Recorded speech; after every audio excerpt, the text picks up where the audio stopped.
Hola, ¿cómo están? Domingo 5 de la tarde, es el momento ideal para tomarse un cafecito, tomar unos mates, bueno, depende de donde estén escuchándonos, tomarse una cañita si están en España, y bueno, escuchar nuestras charlas que pretenden asesorarlos, darles un poco de información acerca de cómo están los mercados, dónde invertir, cuáles son los negocios, cuáles son las franquicias, a dónde se puede migrar, cómo hacerlo. Bueno, todo este mundo de las inversiones y las relocalizaciones, que justamente es el tema que nos reúne todos los domingos para hablar un poco de Estados Unidos, un poco de España, y un poco de los temas periféricos al real estate, que la verdad que son muchos. ¿Qué tal, Eduardo? ¿Qué tal, Omar? ¿Cómo están? Hola, Hola, hola, muy hola. bien. Gracias a los que nos siguen domingo a domingo, que cada día se van sumando más. Enseguida Hola. vamos a estar entrevistando a un especialista en franquicias y negocios para hacer visa de inversión y poder mudarse a los Estados Unidos. En unos minutos nada más. Pero antes vamos a hacer un repaso de cómo está el mercado tanto en Miami como en Detroit. ¿Les parece? Claro que sí, vamos a hacer una pequeña aproximación de lo que está pasando tanto en Miami, en Detroit, de todo lo que se escucha, ¿no? Y venimos escuchando desde hace ya tiempo si va a explotar una burbuja, si va a haber una recesión. Y recientemente, en estos días, la Asociación de Realtors de Florida publicó una nota donde muestra que los precios se están estabilizando y que además la cantidad de producto a la venta se ha incrementado muy poco. O sea, que estamos muy lejos de una burbuja o de la explosión de una burbuja y de una recesión en el mundo inmobiliario. Omar, ¿cómo estás viendo el mercado de Miami, por ejemplo, en estos días? Bueno, en relación a lo que está comentando Eduardo, lo que estamos viendo en el mercado es una mínima reducción de los precios de las propiedades en venta. Hablemos de casas, condominios, como llamamos en Miami a las propiedades de departamento. Y tiene que ver esto, bueno, básicamente con lo que comenzó explicando Eduardo. El informe de los movimientos de inventarios. ¿Qué significa inventario para quienes no están en el mundo del real estate? La cantidad de propiedades que salen a la venta. Es como el inventario de una mercadería. Lo mismo pasa en real estate. No se ha modificado demasiado, es decir, ha aumentado en el mes de junio un 0,5% con respecto al año anterior, es mínima la cantidad de propiedades que se están ofreciendo a la venta. Y también un dato muy interesante, Mercedes, es que la construcción está reduciéndose. En la Florida, especialmente en el sureste de la Florida, no se está construyendo al ritmo que se construía en meses y en años pasados. Por lo tanto, ese inventario de propiedades a la venta sigue siendo reducido. ¿Qué significa esto?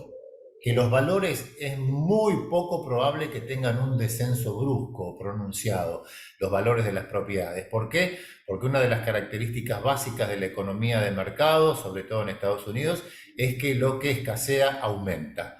Sucede no solamente en el mundo del real estate, sino sucede en cualquier tipo de actividad comercial. Cuando hay poco, sube. Por eso suben las rentas y por eso suben el precio de la propiedad. De todas maneras, hay un elemento básico que está haciendo que las propiedades quizás mantengan un nivel de precios estable o tiendan a descender levemente, y es que las tasas de interés para obtener préstamos hipotecarios está un poquito más alta de lo que veníamos acostumbrados a la época de pandemia. Rozan los 5,5, 5,70%, algo que parece alto. En otras épocas hubiese sido una tasa normal, pero durante la pandemia nos acostumbraron a que con la reducción de la actividad las tasas habían descendido hasta un 2,5, un 3%. Eso también está reduciendo un poco la actividad y hace que los precios tengan una mínima tendencia a bajar. Puede ser que sea un tema estacional, estamos en pleno verano y no es una temporada tan alta. Nosotros pensamos que sí, pero en realidad julio y agosto en Miami, hasta que no empiezan las clases, hay como un éxodo de gente que se va a sus países, que se va de vacaciones a otros lugares, etcétera, etcétera, y se calma un poquito todo el movimiento. ¿Ustedes lo notan así? A eso sumémosle que la temporada alta en Miami está dada por el invierno, que es cuando llega al área la población del norte, escapándose del frío de las ciudades como Nueva York y demás, y es lo que marca la temporada alta en Miami. Efectivamente, como estás diciendo, Mercedes, la actividad en esta época del año, que está en plenas vacaciones de verano, naturalmente se reduce. Hay un número o dos números que son muy pintorescos y marcan un poco qué está pasando en la actividad de bienes raíces. La venta de una casa lleva 10 días y la de un condominio 11. O sea, eso nos muestra la velocidad con la que se vende, más allá de no ser la temporada alta, y como bien decía Omar, el inventario en realidad se va a reducir, porque más allá de que quizás transitoriamente aparezca como que hay algo más disponible, la no construcción va a llevar a que se reduzca en un mediano plazo. Esa situación que nosotros vivíamos antes de la pandemia, donde por ejemplo en el área de Brickell decíamos que había 3 años de inventario, ¿sí? por todo lo que se había construido. Bueno, todo eso desapareció, y si ahora se baja el nivel de construcción, difícilmente vaya a haber una cantidad de inventario suficiente como para que los precios bajen. Todo lo contrario es lo que veníamos diciendo, y los números también lo muestran: los precios tienden a estabilizarse y no a causar eso que tantas veces se ha publicado y se dice de la explosión de una burbuja inmobiliaria que está muy lejos de suceder. Lo que sí se nota en esta época del año son las vacaciones de invierno de la gente que viene de Sudamérica, ¿no? Y entonces ahí sí se ve cierto movimiento de gente que aprovecha sus vacaciones de invierno en el verano de Miami, buscando propiedades, buscando alternativas, y tal vez muchos de ellos buscando negocios para luego hacer visas y poder emigrar. Así que enseguida vamos a estar hablando de este tema, que es el que elegimos para este domingo. ¿Comentamos algo de Detroit, Eduardo? Sí, en Detroit no ha habido grandes cambios en relación a lo que hablábamos la semana anterior. Sí estamos expectantes de qué va a suceder con el tema de los evictions. Recordemos que de los desalojos. De los desalojos, perdón, sí. Recordemos que el 30 de junio fue el último día para presentar a aquellos que no han cobrado los alquileres a través del Fondo de Recuperación CERA, y que desde el 1 de julio ya estaría habilitado a pleno todo lo que tiene que ver con los desalojos. Así que estamos ahora transitando esos primeros días. Los avisos son de 7 y 30 días, con lo cual recién a fin de este mes podríamos tener una evaluación un poco más clara de cómo va evolucionando. En principio, la ciudad sigue creciendo, eso es una constante, y el tema de la falta de personal también sigue siendo una constante. Estamos allí en Detroit con algunos proyectos. De hecho, la remodelación de un edificio de 16 unidades, y seguramente la venta de uno de 7 unidades que va a requerir del desalojo de los inquilinos para luego refaccionarse y seguramente será alquilado a la sección 8 del Departamento de Vivienda, que le va a permitir a los propietarios cobrar los alquileres mes a mes pagados por el gobierno. Estos días hemos tenido muchísimas consultas y llamadas por nuestras charlas sobre España. La repercusión ha sido realmente impresionante, porque es un país que está generando muchísimo interés, ¿eh?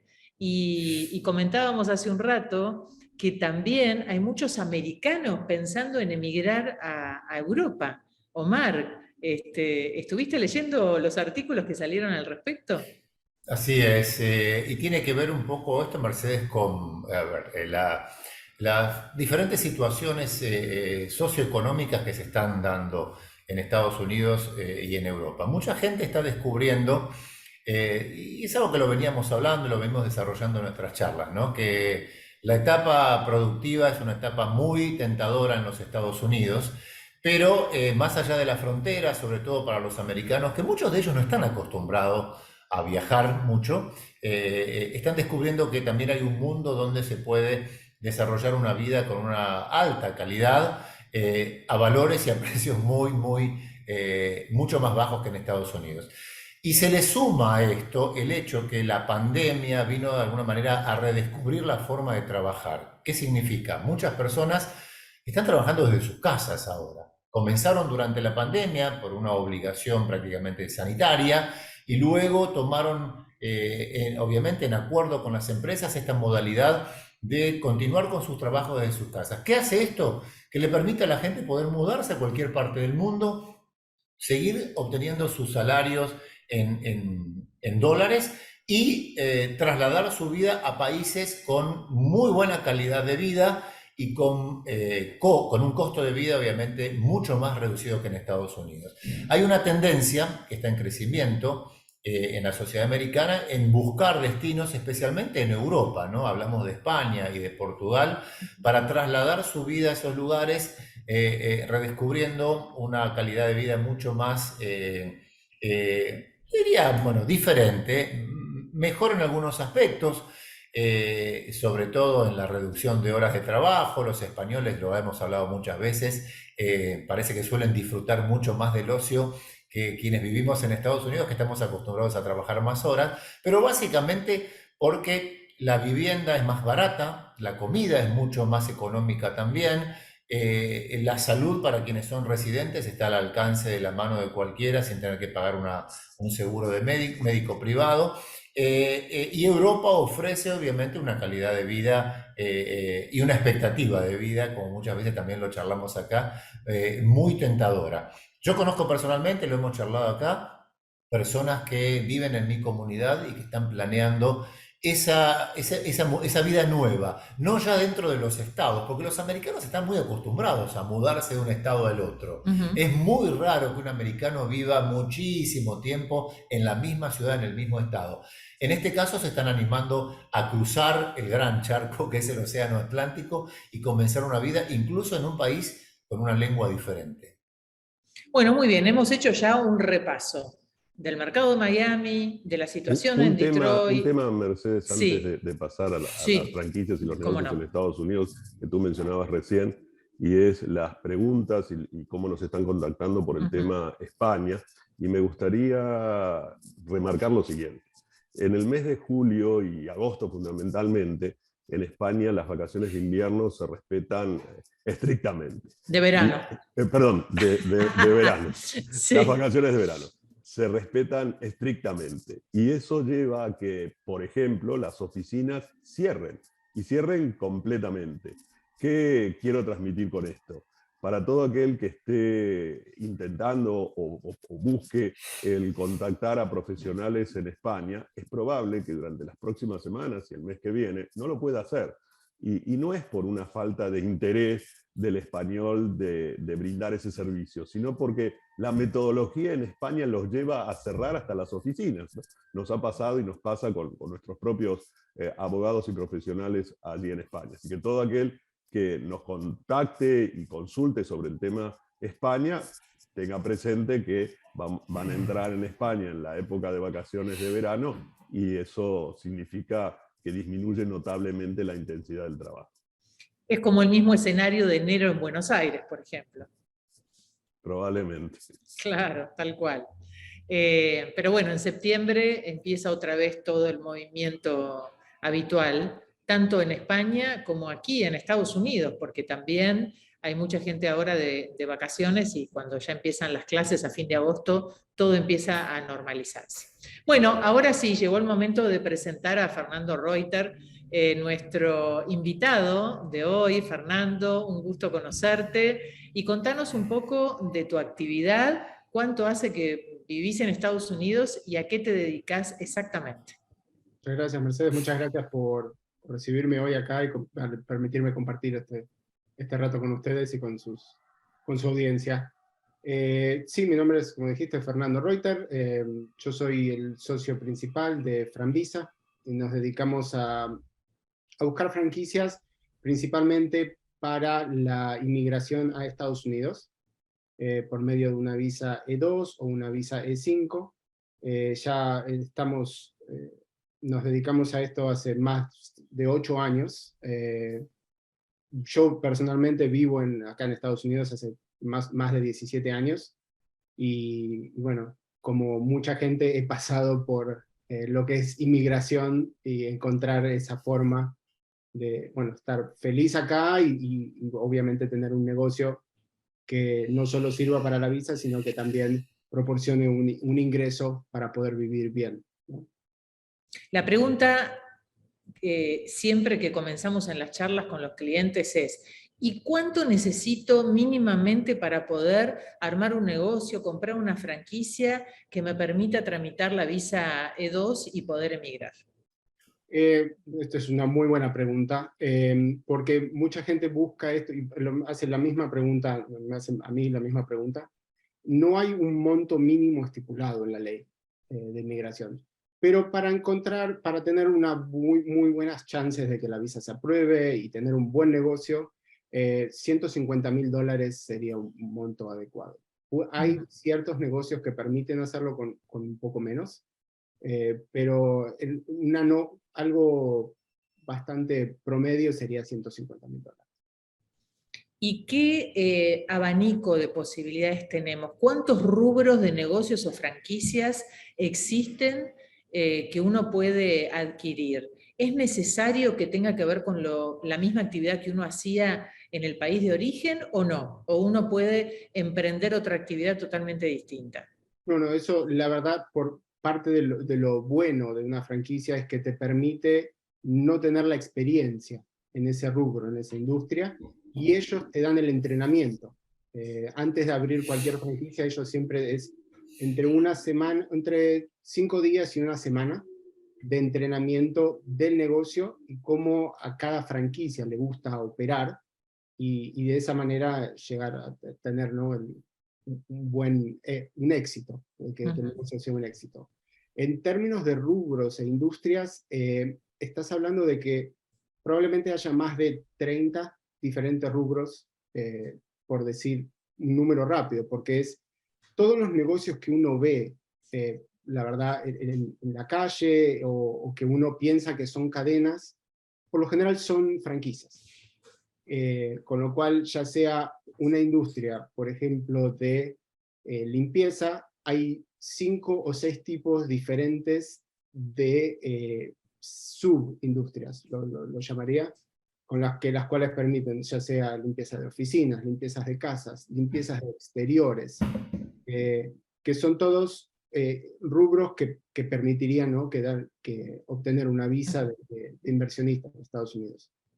Obviamente hay muchos más, y volviendo un poquito al tema que nombré antes, muchas veces, o sea, las franquicias no requieren que uno tenga experiencia, pero hay muchas veces que a la gente le gusta hacer algo en lo cual ya tuvieron. Vinculado, claro, exacto, a su expertise. Exacto.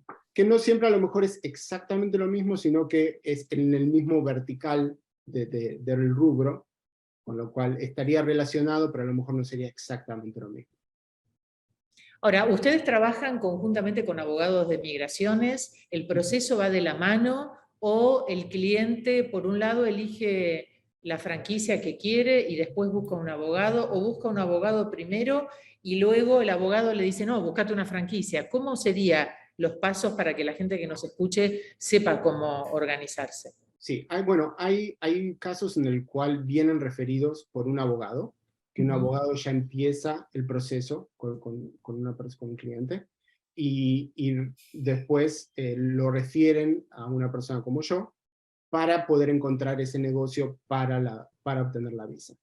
Hay muchos casos en los cuales la gente viene directamente a mí, como ejemplo, en el cual yo los ayudo a buscar el negocio, pero conjuntamente ya estoy trabajando con un abogado, o sea, que ellos ya tengan, o que yo los puedo referir a un abogado o abogada, ¿no?, que ya conozcas y que ya hayas trabajado y sepas que la cosa fluye fácilmente. Exactamente, sí, porque en los casos de visa de inversionista es muy dependiente del abogado. Tiene que ser un abogado de confianza, que sea bueno, que sepa encaminar la visa. Y que sepa preparar bien el plan de negocios y la entrevista que luego la persona va a tener con el cónsul. Exactamente, sí. Exacto. Fernando, Omar, Eduardo. sí, Sí. no, quería preguntarlo, Fernando, ya que estamos hablando del proceso, mucha gente que nos consulta a veces tiene un poco confundido estas partes del proceso. Muchos dicen, ah, bueno, tengo mi visa y compro mi negocio. No, el proceso tenemos entendido que es al revés. Tenemos que tener nuestro negocio y, si no me equivoco, tiene que estar funcionando ya, ¿no? Para comenzar los trámites migratorios que serían la obtención de la visa. Exacto, sí, sí, es el proceso primero es el negocio y después la visa. En el caso de un negocio independiente, que uno es un poco más confuso y más difícil el proceso y el riesgo es mayor, porque una persona tiene que poner, como dijiste vos, toda la inversión en el negocio, ya sea la renta de un local físico o de una oficina, hacer el contrato, y poner el negocio en funcionamiento. Cuando hablamos de una franquicia, las posibilidades son diferentes, porque todas las franquicias requieren un monto al principio, que se llama franchise fee, en el cual que ronda entre 25 y 50 mil dólares, más o menos. Y ya con eso se puede empezar el proceso. Pero obviamente es mejor si el negocio ya está 100% en funcionamiento. Que se puede hacer por medio de una franquicia también, más rápido. Cuando se compra una franquicia, ¿qué es lo que hace el inversor? ¿Tiene que participar de la instalación de ese comercio o directamente él paga su fee y el proceso lo hace el dueño de la franquicia? Que es decir, obtiene el local, instala las maquinarias, contrata el personal, porque hay mucha gente que no tiene mucho conocimiento de cómo instalar, cómo empezar el proceso de un comercio. Sí, bueno, eso es otro de los beneficios, ¿no? Las franquicias, al ya tener la experiencia y saber cómo operar, es parte del conocimiento que le brindan a la persona. Entonces, cuando una persona compra la franquicia, ellos se encargan de ayudarte. Ellos no van a hacer nada el 100% ellos, porque quieren que la persona esté involucrada y la última palabra realmente la tiene la persona que compra la franquicia. Con lo cual ellos van a sugerir, por ejemplo, un local, van a darte una posibilidad de a lo mejor 1 o entre 1 y 3 propiedades, de la cual la persona va a terminar eligiendo de esas opciones. El tema de emplear gente, la franquicia te va a entrenar a cómo buscar una persona. Y hay ciertos casos, dependiendo de cada franquicia, en el cual ellos pueden poner a una persona, la mandan a donde esté abriendo el cliente el que compra la franquicia, donde esté poniendo el negocio, y esa persona de la oficina corporativa entrena a los empleados nuevos. Fernando, tengo acá una pregunta ya de alguien que nos está escuchando. Mariano dice, ¿esas franquicias requieren de presencia en la franquicia por parte del inversor o se pueden poner en funcionamiento con supervisión? Sí, es una muy buena pregunta, Mariano. Probablemente cuando yo siempre hago una primera consulta con la gente, siempre es la primera pregunta. Porque hay ciertas franquicias que te permiten estar involucrado en el día a día del negocio, ya sea operándolo o haciendo la tarea de la franquicia, que por lo general hacer la tarea de la franquicia no es muy recomendable, pero después hay 2 tipos principales, que es uno que es semipasivo y otro que es un poco más pasivo, no el 100% pasivo, porque ya dejaría de aplicar para una visa, pero en los cuales uno puede contratar a un manager, vendría a ser una persona, un gerente que se ocupe del día a día del negocio, de hacerlo crecer, y después el dueño de la franquicia puede estar retraído a lo mejor a trabajar, te diría alrededor de 5 horas, a lo mejor semanales, en el cual tendría que asegurarse de que todo esté en funcionamiento, si hay algún tipo de pagos, ejecutar los pagos, y tareas en ese grupo, ¿no? De tareas, ¿no? Sin tener que a lo mejor ir y limpiar una pileta. Sí. Ahora, Fernando, siempre que hablamos de negocios y de franquicias lo hacemos vinculado a la búsqueda de la visa de inversor. Pero uno puede comprar una franquicia y si no tiene que estar viviendo en Estados Unidos para manejarla personalmente, puede quedarse viviendo en su país de origen y tener una franquicia, como decís vos, con una persona a cargo.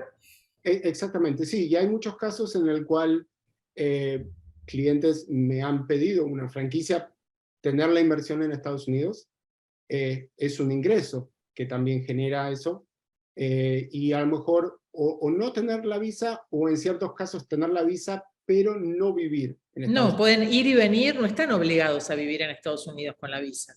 Exactamente, sí, es tenerlo muchas veces la gente como un plan B. Si alguna vez deseasen irse Claro. por algún motivo de su país, tienen la opción de esta forma. Claro, y la visa se va renovando Ujú. y uno va dando explicaciones de cómo le funcionó el negocio para que te renueven la visa. Exacto, sí. Y mostrar que el negocio está en operación, o sea, es un negocio que tiene algún tipo de crecimiento, y con eso se puede renovar. La visa E2 se puede renovar de forma indefinida, es permanente. Y la visa EB5, bueno, en ese caso ya la inversión es un poco más grande, pero te permitiría obtener una residencia. Contanos un poco más de eso, por favor. La visa EB5, el monto mínimo es $800.000, es entre $800.000 y $1 millón, depende de la zona geográfica en donde se instala el negocio. Hay algunas franquicias que realmente, si alguien tiene la intención de hacer una EB5, que se puede hacer por medio de una franquicia, y de esta forma obtener primero una visa E2, que es realmente el tiempo que uno podría tardar en obtener una visa E2 puede ser entre 2 y 3 meses. En cambio, en una visa EB5 se tardaría cerca de 2 años. Entonces, primero uno puede obtener la visa E2, y mientras que está en Estados Unidos, podría estar ya en proceso para la visa EB5. Esas visas se pueden obtener con franquicias que requieran una inversión cerca, como dije antes, entre $800.000 y $1 millón. O también podría ser una franquicia que costaría alrededor de entre $200 y $300.000. Y el resto de la inversión sería en real estate, ya sea comprando una oficina o comprando un local, y de esa forma ya la inversión llegaría a ese monto mínimo de entre $800.000 y $1 millón. Esa visa requiere tener 10 empleados fijos, con lo cual es un poquito un proceso. Por eso la inversión de la franquicia es un poquito más alta, porque tendría que ser algo más ligado a lo mejor a un jardín de infantes, por ejemplo.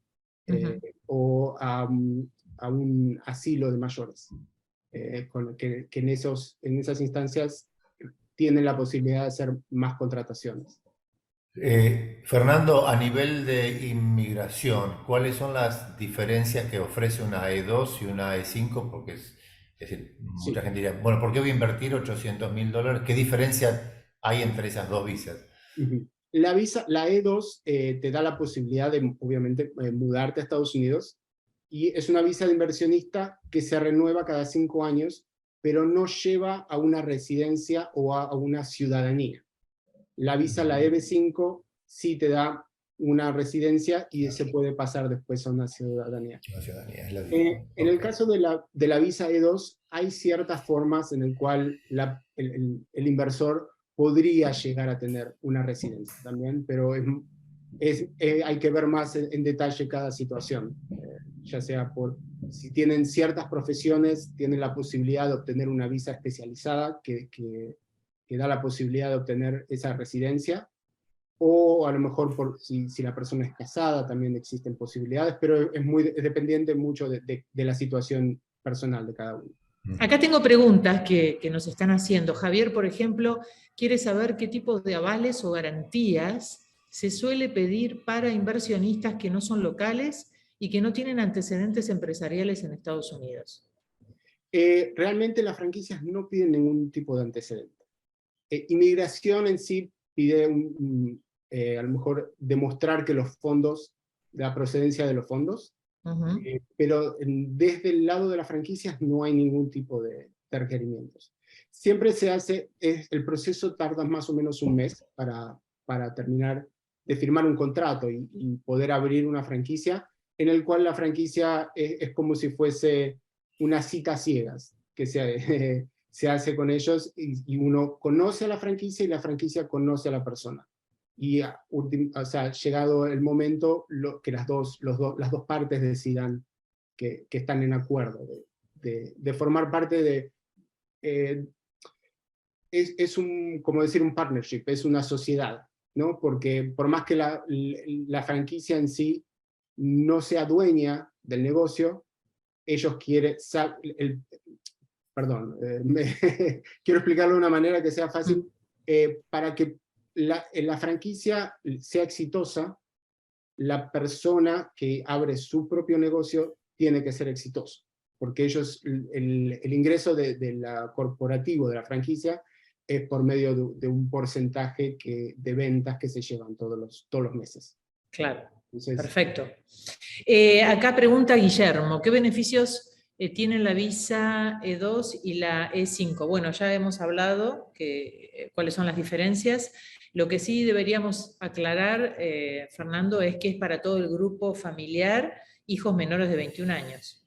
exacto, sí, sí es. En ambos casos se les da la visa. En el caso de la E2 y la EB5 es una residencia provisoria, pero sí, incluye a la persona, si está casada, al inversor, si estuviese casado, y a los hijos menores de 21 años. Ahora, ¿qué pasa, por ejemplo, si hay una familia donde el hijo es mayor de 21, está el padre, por ejemplo, y el hijo, y quieren ser socios en el negocio que pongan o en la franquicia y cada uno tramitar su visa? ¿Esto es posible?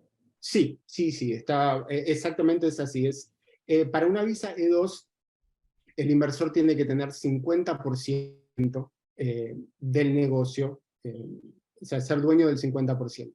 Con lo cual, hasta 2 personas podrían participar de una misma inversión. Obviamente, el tamaño de la inversión ya sería mayor, porque cada persona tendría que estar invirtiendo esos, a lo mejor por decir el monto que dije antes, $150.000. Perfecto. Pero tienen la posibilidad.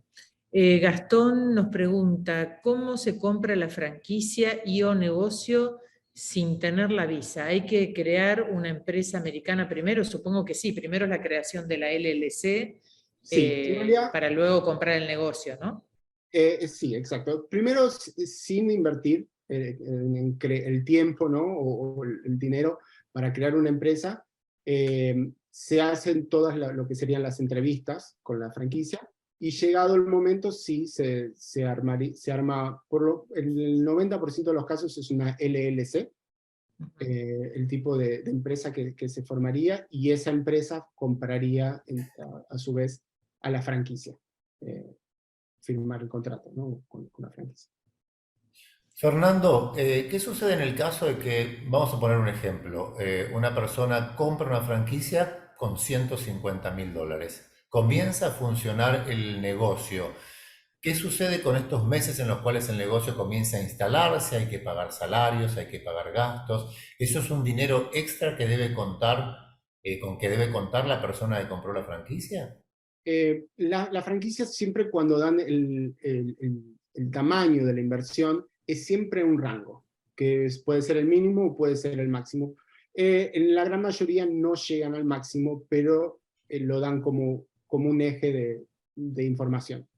En todas las franquicias, cuando dan ese rango, uno de los ítems más importantes es el último, que siempre lo reportan último, que es entre 3 y 6 meses de dinero operacional. Con ese dinero sirve para operar durante 3 a 6 meses. En cada caso es diferente, a veces es 3, a veces es 4, a veces 6 meses, pero que te dan un tiempo para poder poner el negocio en funcionamiento, y ya después de eso que el negocio se pueda mantener solo. Es decir, estaría incluido dentro de ese paquete que paga el inversor por la franquicia. Exactamente, En ese, por Perfecto. ejemplo, el monto Está claro. que nombré antes, $150.000, Claro, está claro. está incluido toda la apuesta del negocio para que esté Perfecto. funcionando al 100%. Aquí José Luis nos pregunta, ¿se puede financiar con préstamo de banco para no utilizar todo el dinero que uno tiene disponible? Para una franquicia sí, pero para una visa no, en realidad. Hay ciertos casos en el cual, que esto es una conversación que la tendrían que tener a lo mejor más con un abogado. Claro. Se puede llegar a hacer un préstamo, pero tiene que tener una seguridad de una propiedad o dinero que tenga la persona a su nombre. Con lo cual, no tendría que usar el dinero, pero el préstamo tiene un colateral, no como de dinero o de propiedad. Marta pregunta cuáles son los beneficios de tener este tipo de visa, además de poder residir en los Estados Unidos. Ella pregunta sobre préstamos o estudio. Bueno, préstamos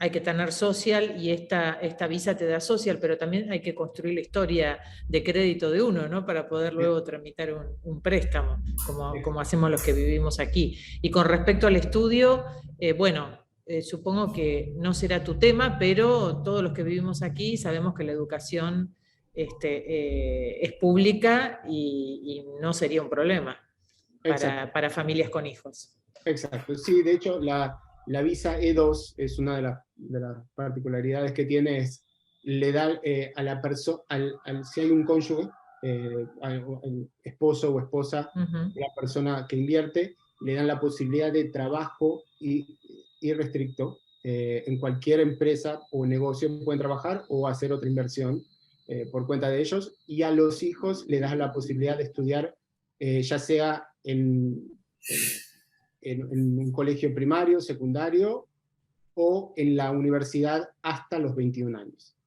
Claro, o sea que dentro del matrimonio tenemos al cabeza de visa, que puede ser la mujer o el hombre, el cónyuge que tiene permiso de trabajo y puede trabajar en otra compañía. Exacto. Y los hijos menores de 21 años que pueden acceder, como cualquier residente o ciudadano americano, a la educación. Exactamente, sí. Eduardo, Omar, ¿alguna pregunta más? Sí, quería retomar un punto que mencionó, me parece importante, sobre todo para los que nos están escuchando y están planeando, bueno, me voy a vivir a Estados Unidos, cuáles son los pasos y los tiempos, ¿no? Tú mencionaste un mes aproximadamente va a llevar la aprobación de la franquicia y todo el proceso 3 meses. Estamos hablando de algo que es muy rápido.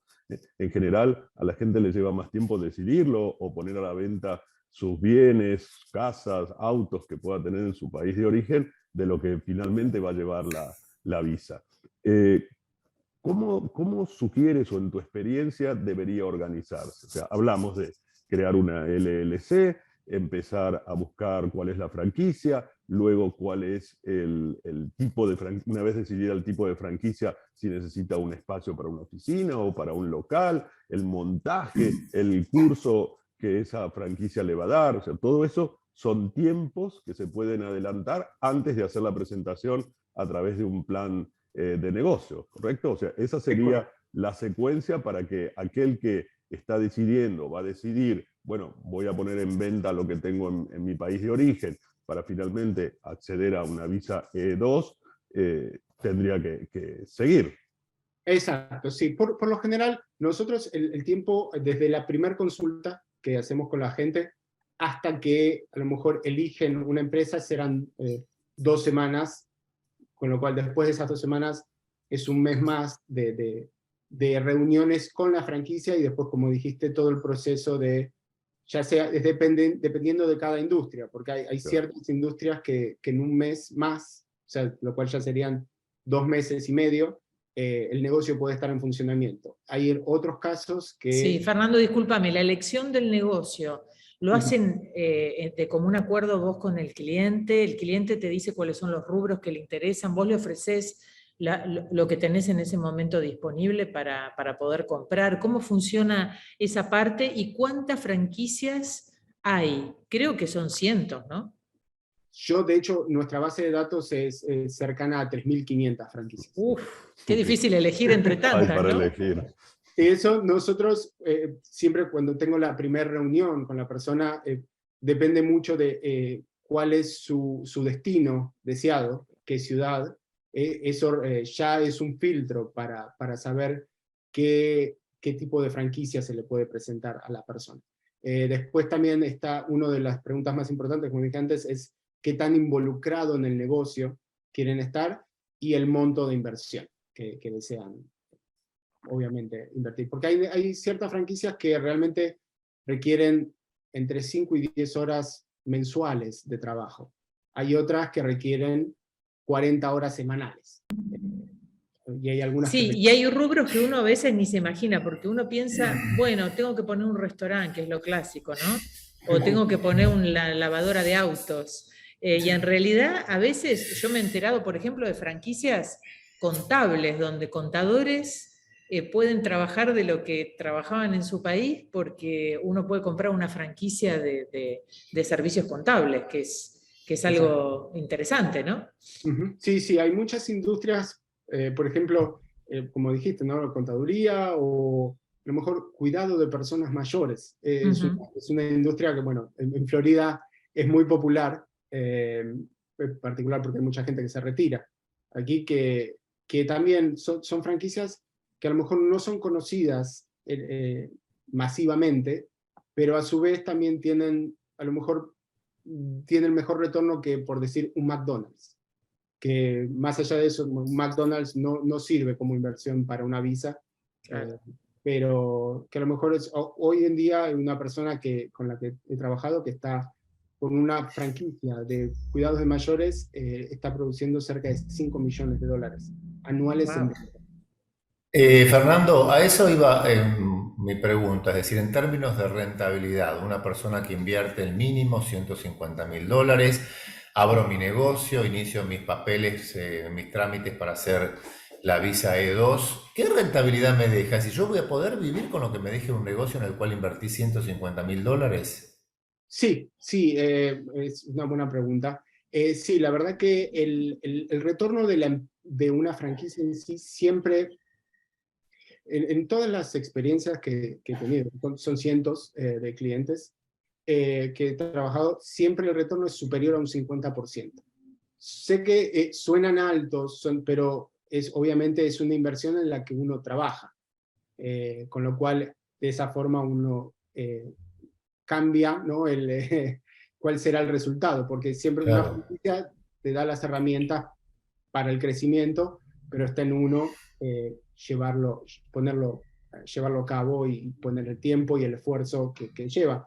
Pero hay franquicias que tienen un 100% de retorno anual. Por ejemplo, hay una franquicia que se dedica a lo que es limpieza de las canaletas, que todas las casas prácticamente en Estados Unidos tienen.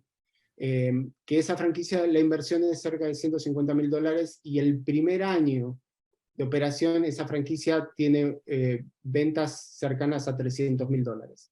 Sí, hay servicios que uno no se imagina, porque aquí se utilizan muchísimo y facturan muy bien. Por ejemplo, la limpieza de techos. Exacto. Que a uno no se le ocurriría, ¿no? Bueno, todo lo vinculado con la jardinería, que aquí se llama landscaping, de cortar pasto, de cuidar jardines. Hay empresas de servicios de ese tipo que no requieren una gran inversión. Exactamente. Esas franquicias con un esfuerzo, o sea, no es el monto mínimo, con un esfuerzo se pueden llevar a esos $150.000. Porque la inversión mínima de $150.000 muchas veces se puede incluir si lo que cobraría una abogada de inmigración se puede incluir claro, también. Y de esa forma, o si se requiere un vehículo, se puede incluir ese vehículo en el monto de inversión, con lo cual cuando Inmigraciones ve el monto de inversión es un monto bastante mayor. Claro. Por ejemplo, todo el tema de mascotas, yo veo que hay mucha gente haciendo visas con este tema, ¿no? El cuidado de las mascotas, todo lo que es peluquería para mascotas, hay un montón de rubros nuevos de la vida actual, de servicios, que la verdad no requieren de una estructura demasiado grande, ni siquiera del alquiler de un local. A veces con una camioneta, ¿no? Alcanza. Sí, sí, es verdad eso. Sí, sí, hay muchas, como decías, las franquicias de servicio son muchas que no son conocidas como si fuese un McDonald's, de nuevo, por decir. Sí, o un restaurante cualquiera, una peluquería, que es lo más habitual, ¿no? Exacto.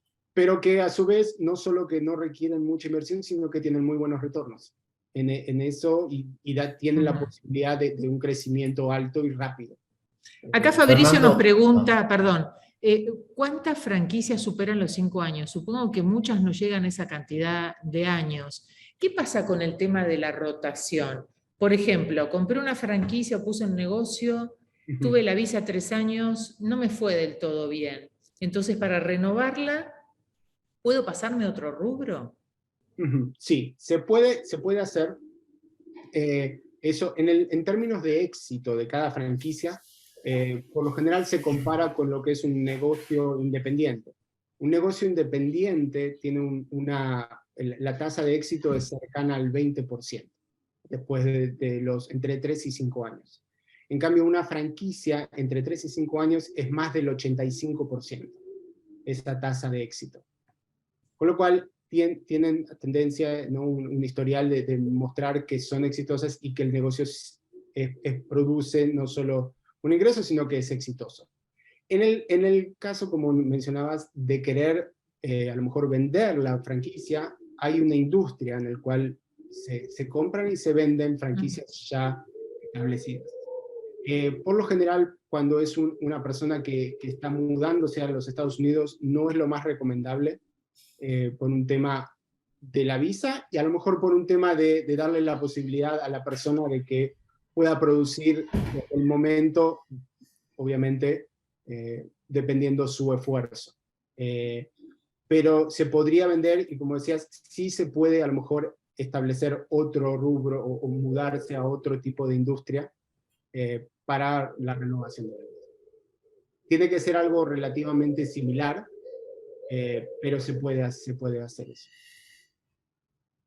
Omar, vos querías preguntar algo a... No, mira, le iba a preguntar justamente el tema de la reventa, de alguna manera, porque nosotros en el mundo del real estate estamos acostumbrados que los inversores compran propiedades, y las propiedades, si quieren, las pueden a los 2 años, 3 años, 4 años, las venden, a veces las venden más caras, a veces las venden al mismo precio. ¿Puede pasar esto con una franquicia? Es decir, yo invierto y mi capital de alguna manera está asegurado más allá del éxito, obviamente. Sí, eso pasa y obviamente cuando todas las franquicias reportan su información al gobierno, por lo general lo hacen en 3 años, los últimos 3 años. Y ahí es donde se ve cuántas franquicias se vendieron a otro individuo, y a lo mejor cuántas han cerrado, cuántas han abierto, y parte de, como decías, se puede vender la franquicia, obviamente dependiendo. Si es una franquicia exitosa, muchas veces la misma empresa corporativa de franquicias va a comprar la franquicia a ellos, y ellos después la revenden. Y si no, hay casos en el cual directamente se puede vender a un tercero. Ahora, pasa al revés también. Por un lado tenés las consultas de la gente que quiere comprar la franquicia, pero tenés gente que tiene un negocio y lo quiere convertir en una franquicia para ofrecerlo y abrir sucursales de su negocio en otros lugares. Sí, eso, de hecho, hoy en día estoy trabajando con un cliente que está queriendo, tiene un concepto de negocio de él y le interesaría llevarlo no solo dentro de Estados Unidos a otros estados, sino que internacional, realmente, y hacerlo, ¿no? Como trabajo también con un abogado, diferentes abogados corporativos, que se dedican a hacer esto, porque eso requiere mucho, la verdad que es mucho trabajo legal y registraciones en cada estado y armar los documentos para poder hacer eso. Sí. Acá Cristian nos pregunta sobre, bueno, tema de franquicia en España. Seguramente vamos a hacer otra charla, Eduardo, ¿no?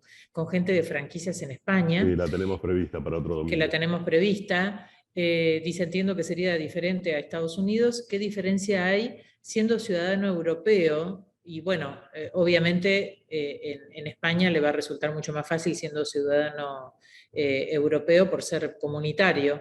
En Estados Unidos, bueno, siendo argentino, por ejemplo, hay convenio para la visa de inversión, así que ahí no importa ser europeo o no. Exacto, sí. No todos los países aplican a la obtención de la visa E2, ¿no? Depende del acuerdo que existe entre Estados Unidos y ese país en particular. Claro. Exacto, sí. Sí, por ejemplo, Brasil no es un país que tenga acuerdo con Estados Unidos para la visa E2, pero se puede hacer por medio de una visa EB5, sí. La visa EB5 no tiene restricciones de países, es para todos los países.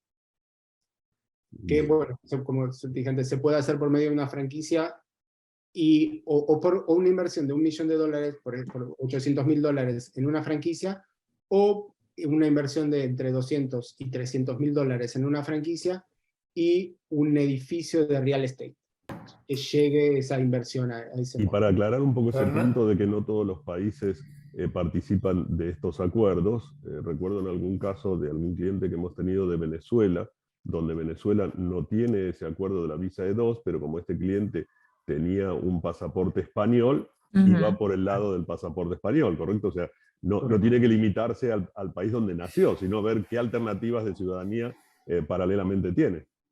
Claro.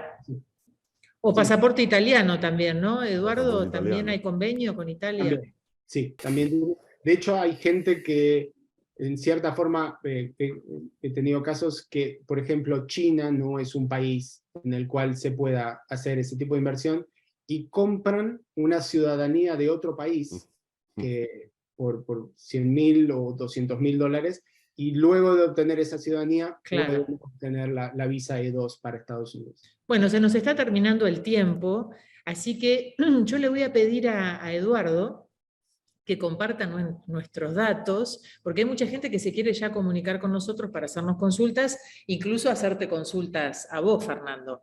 Así que, por supuesto, a lo largo de toda la semana vamos a estar respondiendo las consultas, los llamados, y organizando charlas con Fernando, ya puntuales o individuales, para que pueda asesorar a cada uno de los interesados. Ahí están todos nuestros datos. Ahí está el número para contactarlo, tanto a Omar como a Mercedes. A través de ellos luego se pueden poner en contacto con Fernando. Y también, Mercedes, quisiera aprovechar estos minutos que nos quedan para darles a conocer a los que nos están escuchando que tenemos una participación en diferentes redes, así que los invitamos. Próximamente vamos a estar también en Spotify, y para que nos sigan, porque una cosa que hemos notado con respecto a nuestras presentaciones del domingo, que más allá de los que nos siguen en forma directa, son los cientos que nos siguen luego, básicamente en YouTube, así que vamos a estar también en Spotify, y estamos en el resto de las redes para poder estar presente y cerca de todo aquel que le interese nuestro asesoramiento. Brevemente, sí. Mercedes, si me permitís preguntarle, sí. Me llegó un mensaje por WhatsApp para Fernando, y aprovechar esta interesantísima charla con tanta información valiosa. Fernando, la pregunta específica: si alguien quisiera radicarse en la Florida, específicamente en Miami, 2 o 3 rubros que están trabajando bien y son buscados en franquicias, ¿cuáles serían? Sí, hay uno en particular que mudanzas, y lo que es sacado de basura, pero de ítems grandes, vendría a ser. Ya no es basura en bolsa, sino trash removal, le decimos. Que eso, la verdad, no solo tiene muy buenos márgenes, sino que tiene mucho movimiento. Lo que es limpieza de exteriores es algo que también tiene mucho éxito. Y por tercero, lo que es, el cuidado de personas mayores. Esa es permanente, y hay ciertas compañías que permiten entrar a lo que es el mundo de Medicare y Medicaid, que vendría a ser el seguro, seguro médico para personas mayores, claro, que el gobierno provee, ya con lo cual en eso el ingreso es mucho mayor. Hay muchos constructores en Argentina que siempre nos preguntan ¿Qué tipo de franquicias o de empresas podrían tener como para poder hacer el trabajo parecido a que hacen en su país, ¿no? Bueno, hay muchas franquicias que se dedican a lo mejor a lo que es venta e instalaciones de pisos, por ejemplo. Ajá. O remodelaciones de baños y cocinas, que a lo mejor son los dos ítems, usted lo sabe mejor, porque son los dos ítems más caros en una remodelación. Mantenimiento de aire acondicionado también, ¿no? Todo ese rubro. Mantenimiento, lo que es todo muy separado, mantenimiento de aire acondicionado, también trabaja muy bien lo que es los sistemas de aislación. Se puede, o sea, son empresas que se dedican a hacer nada más eso. Plomería es otra industria que también... vinculado con los automóviles, también hemos tenido consultas de gente que tiene a lo mejor un taller de reparaciones en su país. Eso es muy, muy exitoso. Las inversiones son un poquito más altas a los que hablamos recién. A lo mejor es entre 250 y $500.000 que rondan, es el rango, pero también tienen retornos muy buenos, cercanos al $1.000.000 anuales en ventas, y de eso a lo mejor un margen cercano al 30 o 40%. Bueno, podemos seguir haciéndote preguntas toda la tarde, pero mira, ya son casi las 6 de la tarde en Miami, 7 de la tarde en Argentina. Eduardo, te cedo la posta para que vayamos despidiéndonos. Si me permiten, Mercedes. Sí, claro. No, cualquier consulta no tiene ningún tipo de cargo. Perfecto, buenísimo. Una persona venga referida por ustedes, o de acá también del programa, no hay ningún costo. Bueno, muchas gracias por esta charla pero tan interesante. No, por favor, muchísimas gracias a ustedes. Gracias, Fernando. Gracias Omar, hasta luego. Mercedes, y a todos los que nos siguen y los que luego nos siguen durante la semana en YouTube y demás. Así que estamos en contacto. Los esperamos el domingo próximo con un nuevo tema y nuestro comentario sobre Miami, Detroit y preguntas y respuestas que todos ustedes puedan tener. Así que gracias. Nos vemos la semana que viene. Hasta pronto. Chao, chao. Gracias, Fernando. Adiós.